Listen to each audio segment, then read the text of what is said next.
muummichi ministeera Itoophiyaa Abiy Ahmed hindu emo hinjira agadumaatti na hordof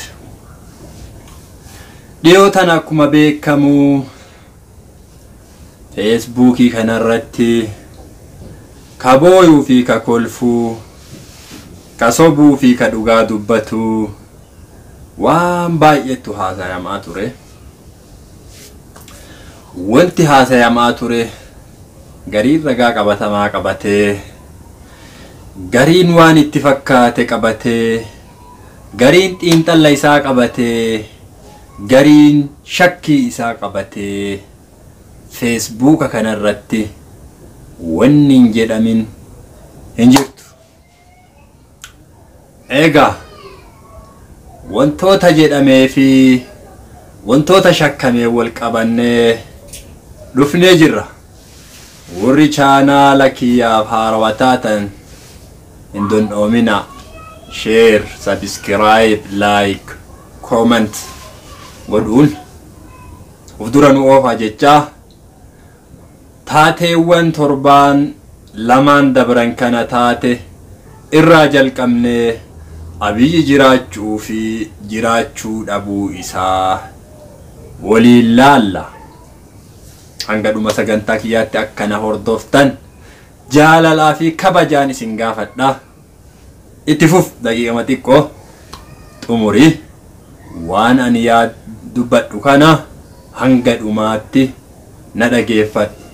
Si fayyaddi waan tokko dubbii tokko gara tokko si deebifti. Waan mataa kan kee bakka lamatti qoodee si dhibu jiru gara tokko si deebifti jechuudha. Egaa jalqaba irratti Abiy Ahmed du'uu isaatii fi jiraachuun isaa Oromoo maal miidhaa maal fayyada? Akkas yoo ka dura jiraachuun isaa Oromoo fayyadee jiraatu taate du'uun isaa Oromoo ni miidha.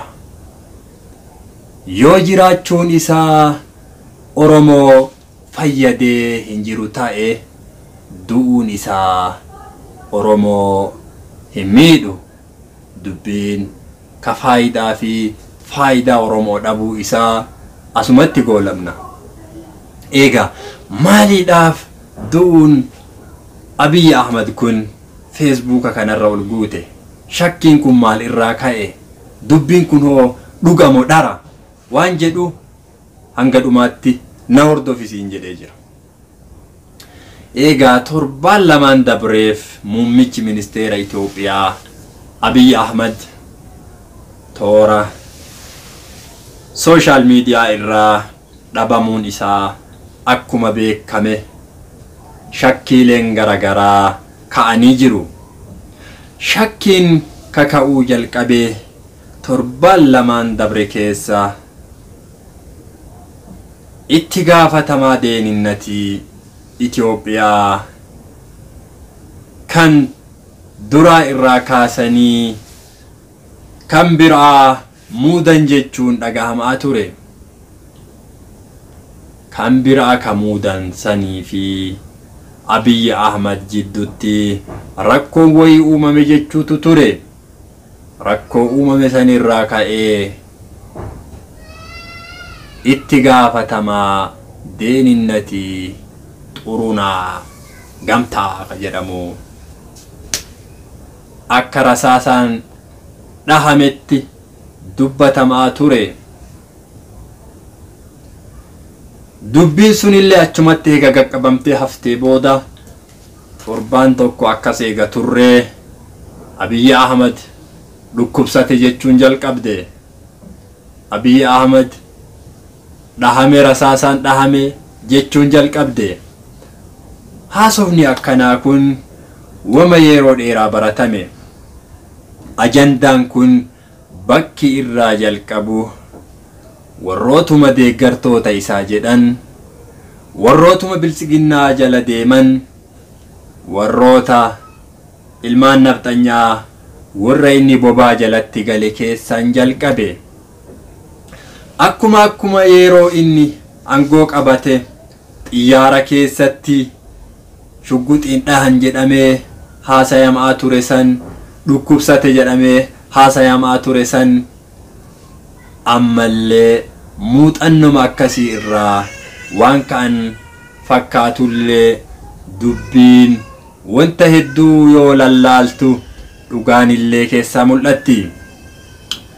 Dhugaan keessaa mul'attu ta akkamiiti yoo jenne muummichi ministeeraa akkuma beekamu akkuma amala isaa olga aangotti dhufee torban keessatti yoo diqqaate footoo 2-3 waan hojjatee fi nama waliin taa'e nama waliin haasaye wajjiin nuu maxxansuu ture.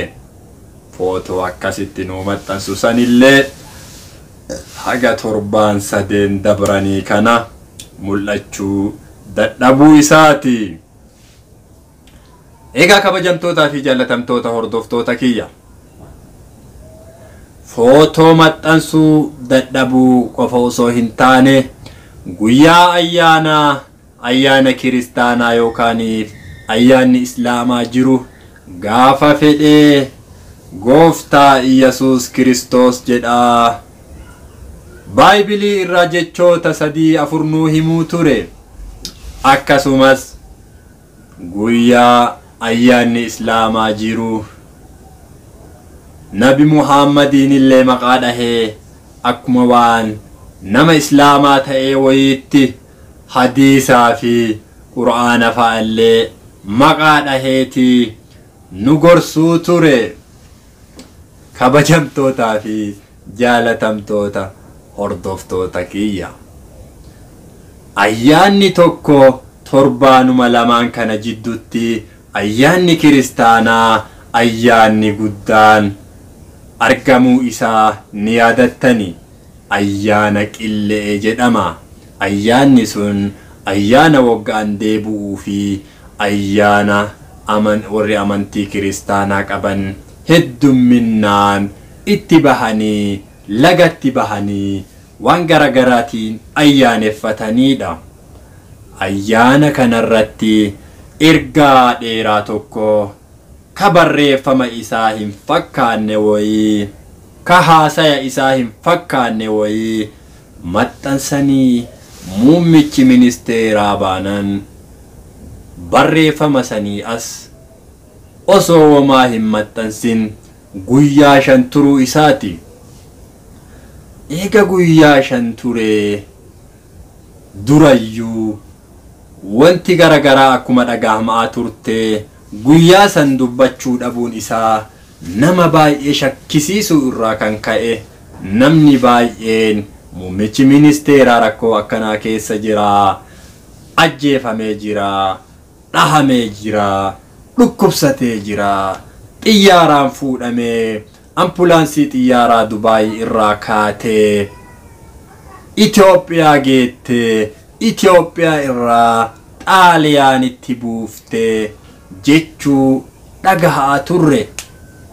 Kunilleen tilmaama waan qabatamaa footoo isaa xiyyaara keessa yookaan hospitaala keessa jiru namni fuudhee maxxanse tokkolleen hin turre. Gariin photoshoopillee fuudhee ummataan burjaajessuun akkasumatti turee jira. Haa ta'uu osoma jennu muummichi ministeeraa fi wichi guddaa'e ministeer Dammaqaa Mokkonnan nama akkana wajji mari'ataniiran waan jettullee ETV irratti peejii isaaniitiin maxxansanii turanii. Jidduma tana keessatti jidduu biltsiginnaa naannoo Oromiyaatii fi biltsiginnaa naannoo Amaaraa jidduutti walitti bu'iinsi tokko tokko mul'achuu ture. Wichi guddaa xaqalaa ministeerinaa wichi guddaa ministeer jedhani mitikil xaqalaa ministeer jedhama ture. akkamitti bakka silaa Abiy Ahmeditti dhahamutti Dammaqaa Mokkonnan dhahame waan jedhu nama hedduu dubbiin harkaa wal dhahuu turte. Bakka kana keessatti shakkiin guddaan uumamuu jalqabe. Shakkii san irratti ETV'n deebi'ee dhiifaman gaafannee wanni inni ibsa kenne hin jirtu dubbiin akkasumatti qabbanaayuu eegalte. Egaa akkuma dhagahaa jirrutti haga sa'atii ammaan tana ani isiniin haasayuu kanatti muummichi ministeera Abiy Ahmed gabbahee jiraachuu fi du'uu isaa, dhukkubsachuu fi fayyaa qabaachuu isaa wanti hime tokkolleen hin jiru. Wanti kun ammallee shakkiisan akkuma itti fufsiisetti jira. Akkuma yaadatamu Mallas Zeenaawii muummichi ministeera Itoophiyaa duraa erga du'ee baatii tokko dhofamee booda ummatatti akka gadi baasan beekamaadha. Karaa biraatiin sirni biyya Itoophiyaa kun baroota dheeraaf Hayila Sillaaseen Minilikiin ajjeesee aangoo irraa fudhate. Mangistuu Hayila Sillaasee ajjeesee aangoo irraa fudhate. Akkasumas TPLFs Mangistuu Hayilamaariyaam waraanaan biyyaa baasanii aangoo qabatanii.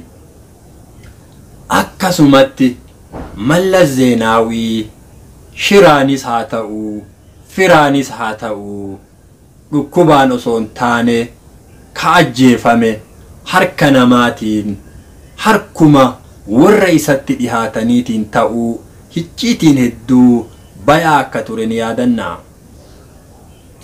Egaa Abiy Ahmed illeen bifti isaa kanuma fakkaataa deemaa jira. Abiy jiraates du'es Oromoo fayyadus miidhus du'us Oromoo miidhu jiraatus Oromoo akka hin fayyanne hanga hubanne turree jirra. Amma Oromoon ajandaa Abiy Ahmed du'ee jira, hin jira, dhukkubsatee jira, achi deemee jira, maal ta'ee jira jettu lafa keette.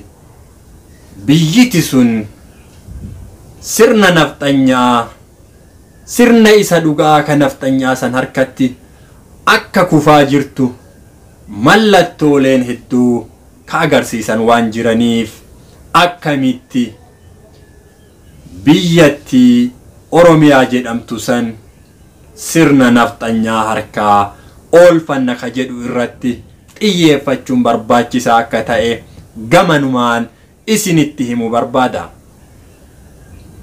Egaa kabajamtootaa fi jaalatamtoota hordoftoota kiyya, dubbiin jajjabduun bakka kana akka jirtu hubattanii bakka jirtaniin ajandaa diinni afaan nu kaa'ee yeroo kennaa fi istiraateejii kenna ittiin booressuu barbaadu keessaa baatanii xiyyeeffannoon keessan Abiy du'uu jiraachuu isaa osoo hin taane yoo jiraate namicha nafxanyaa wajjiin lammii kenna lafarraa dhabamsiisaa jiru ilmaan Oromoo kumaatamaan hidhatti guuraa jiru kana waa'ee isaa haasayuu dhiiftanii xiyyeeffannoon keessan jiraatu jiraa isaa dhaaba isaa wajjiin du'u warra inni biyya san irratti diriirsee biraa deeme aangoo isaanii san irraa fuudhuudhaaf qabsoo harkaa qabnutti fufuun dirqama akka ta'e gamanumaan isin yaadachiisa. Ilmaan Oromoo hayyoonni Oromoo hooggantoonni Oromoo kamana hidhaa keessatti hiraarfamaa jiran yeroo ammaa ajandaa akkanaa nuu baasanii akka waan hidhamtoota san mana hidhaatii baasuu barbaadaniititti rakkoo biraa uumuudhaaf istiraateejiin isaan lafa kaawatan Abiyyiin akka waan ajjeefameetti fakkeessaa biyya shororkeessanii akka waan Jawaariin fa humnaan hidhaa baasuu yaadanii fakkeessanii rakkoo biraa akka nurraan hin geenne sodaana keessatti dhagahamu asumaan isiniif ibsaa. Kabajamtootaa fi jaalatamtoota hordoftoota sagantaa kanaa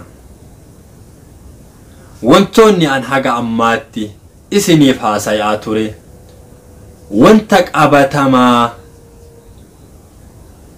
waan social media toora Facebookii kanarratti deemaa ture irraa ka'uudhaani qabxiilee muraasa itti aanan yaada sammuu kiyyaa furmaata Oromoon qabaachuu qabdu isiniif kaaya. Abiyyi Ahmad du'us jiraatus Oromoo hin fayyadu. Tana ofitti himtanii beekuu akka qabdan isiniif dhaama. Kana jechuun ilma namaatiif du'a jaalachuu kiyya osoo hin taane wanti inni Oromoo irra raawwataa ture wanti inni hayyoota Oromoo irra raawwataa ture osoo ufii isaaniitiyyuu arganii dhuunfaa keessa kennattu argine lubbuu isaa ajjeesuudhaaf daqiiqaa takka akka jallimsanne isinitti himuu barbaada. Daqiiqaa takka ilmi Oromoo ka gubate akka jallimsanne isinitti himuu barbaada.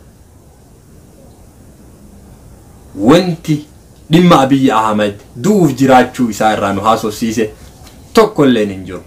Sanbira kunnee biyya teenna akka itti oolfannu, hayyoota teenna akka itti oolfannu, qabsoo teenna akka itti galmaan gahannu irratti xiyyeeffachuu qofa. Kan biraa huccuu yeloo uffachuun qofti Jawaariin fa nu oolchuu hin dandeettu.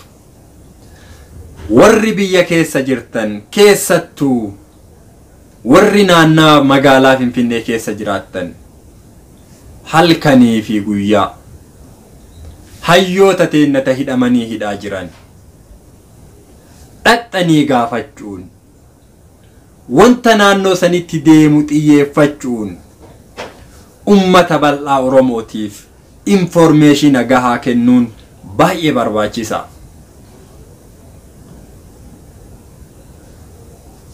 Akkuma jedhamu namichi kunilleen lubbuun hin jiru taanaan istiraateejiin nafxanyoonni kaawattee deemaa jirtu akkaataa itti nama Oromoo falmu hayyoota Oromoo warra Oromoo tana qabee deemaan jedhame shakkamu guutuu dhabamsiisu.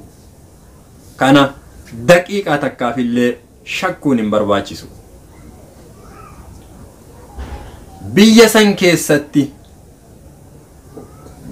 ilmaan nafxanyaa akkaataan itti isaan haga ammaatti aangoo qabataa dhufan filannoon osoo hin taane tokko ajjeesuun ka itti aanu ajjeesuun ka itti aanu ajjeesuun hanga ammaatti biyya san bitaa turanii jiru. Kana hundi keennaa ni beeyna jedhee amana. Kuni isaaniif aadaa isaanii waan ta'eef abbaa fedhe ajjeesuun isaan biratti namni aadaa ofii hin dhiisu waan ta'eef xiqqoo tanallee isaan akka hin yaachifne hubattanii xiyyeeffannoon keenya hayyoota teenna oolfachuu biyya teenna Oromiyaa oolfachuu irratti yoo hin taane taate kasaaraa arma dura nu muudateen beennetu Oromoo muudachuuf deemaa. Warra isaan biyya alaa irraa yaamanii biyyatti galchanii yeroo ammaa biyya keessa jiru yoo isin yaadachiise namoota akka taammaanyi bayyana namoota Washington DC keessatti maqaa isaa yaadadhu ani Washington DC keessatti ilmaan Oromoo nama lamaa rasaasaan rukute yeroo ammaa biyya galfatanii magaalaa Finfinnee keessa boonee deemee footoo ka'aa jira. Yaa ilmaan Oromoo, ilmaan nafxanyaa tana biratti tuffii jalaa baanu malee biyya san keessatti Oromoon kabajamuu fi hiree ofii murteeffachuu akka hin dandeenye hubattanii karaa isin kabachiisu kamuu qabattanii qabsoo teessanitti akka jabaattan isiniif dhaama. Warri biyya alaa jirtan, warri ummata keenyaaf sagalee ta'aa jirtan, sagalee ta'uu keessan itti fufaa.